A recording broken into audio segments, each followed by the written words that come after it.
If you are solely relying on apps to purchase sneakers, you're losing. Don't do it. Let me tell you why. But before I do that, my name is Armand Wake Up. This is Motto Ministry. This is a community of faith and fashion tailored for men. And if you are not following the Instagram, please do that at motto.ministry. Everything is at mottoministry.com. We just hit 800 subscribers on YouTube. Thank you so much. Like, share, comment. You guys already know, like, this helps out a lot. So thank you. Okay, let's get into the info. So the pandemic and quarantine basically killed off a lot of brick and mortar stores. But prior to, brick and mortars were already dying. If you don't know what a brick and mortar is, it is a physical location for a store. Everything is moving to online, everything. And it's inevitable, honestly. As much as we use smart devices, as busy as our lives have become just due to the way that the world works now, it was only a matter of time. However, these companies are fighting back. They're spending a lot of money on these retail sites. Because of that, yes, they want you to shop online, but they also still want you to come into their stores. And so how do they do that? Let me share a story. About 3 years ago, when I really started getting into the game, I think I explained it in the previous video, I was buying Jordan 1 sneakers. You can see my collection behind me. I have close to 20 pair. And a lot of my collection came from going to Foot Locker's website, and I would just buy some pairs that are going for 5, 6, 7 times the value. They were sitting on Foot Locker's website. Two shoes in particular that I can think of are the Storm Blue ones, which are going crazy right now, and the sale ones. I got the Storm Blue ones for $130 on Foot Locker's website. I got the sale ones for $100. I kid you not. So one time I was trying to get the All-Star ones, the ones that were iridescent. The website wouldn't let me like complete the purchase. So I called in to Foot Locker and I talked to the rep. And what I was trying to do was to avoid shipping to my house, which, takes a week or whatever. I was being impatient. I assumed because the shoe was in stock online that the shoe was in stock in the store. And the rep that I talked to explained to me that those two things are completely separate. They are completely separate. So just because something sells out online, it does not mean that it's sold out in stores. So from there, I put 2 and 2 together and I just started going to stores randomly.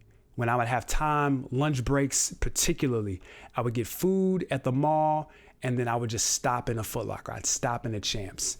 I would stop in a Gap. And if you follow me on Instagram, you guys know that literally every time I stop in the Gap, I find some insane deal. I just buy the pants, particularly their pants, because I love the way their pants fit. Like I went in there a couple days ago, y'all. I'm just using the Gap as an example, and I'm gonna get back to shoes. And this is one of the reasons why I love the Gap so much. The quality is great, and the prices are insane. In store, they had 40% off the whole store, and the sale rack was an additional 50% off. What are you doing?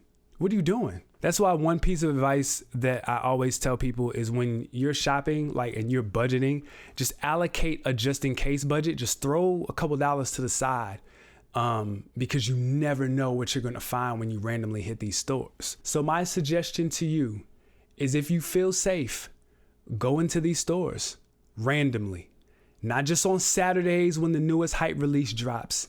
Randomly. If you follow me on Instagram, you know that the Air Max Triax Structure 91s are re-releasing, and I've been wanting a pair since 2008. It's a grail for me, and I got wind that Jimmy Jazz had them out, and lo and behold, I went in the store. They were there. Granted, they didn't have my size, but they had them. Same thing for Griffey's when they came out a few months ago.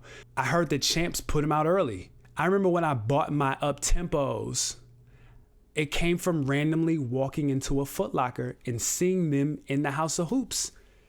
I didn't even know they were re-releasing. I wasn't even like in the game like that. That was one of the shoes that got me back into things. Like maybe a year or two, like 2 years ago, I randomly went into a Foot Locker with my wife on a lunch break, and dog, the Rookie of the Year ones sitting. And we just got a random restock. They're not going to run online and say, hey, we got a random restock, because each individual Foot Locker, they don't have social media, you know? Maybe some of them do, but most don't. So they're relying on you. They want that foot traffic into their store. Go into the store and just look and see what you find. Maybe you'll strike out, like maybe you'll miss, but it doesn't hurt to try if you're already in the area.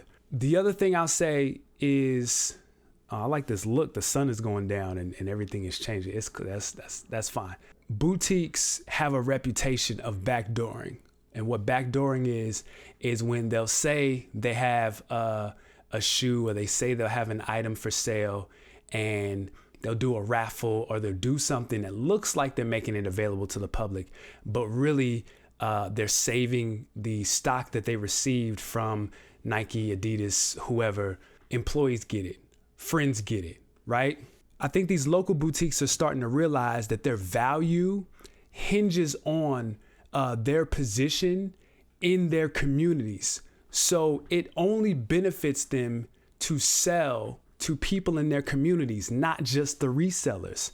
I'm seeing so many different boutiques just do different things outside of raffles, and actually allowing people to hit locally, not even announcing that they got a shoe.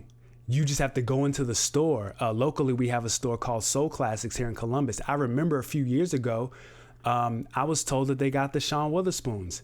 Didn't announce it online until they sold out. They did the same thing with the Taupe Hazes that dropped a few weeks ago. Go into these stores, y'all. If you feel safe, if you feel comfortable doing so, I'm telling you, go into these stores. It's a crapshoot. It's a dice roll.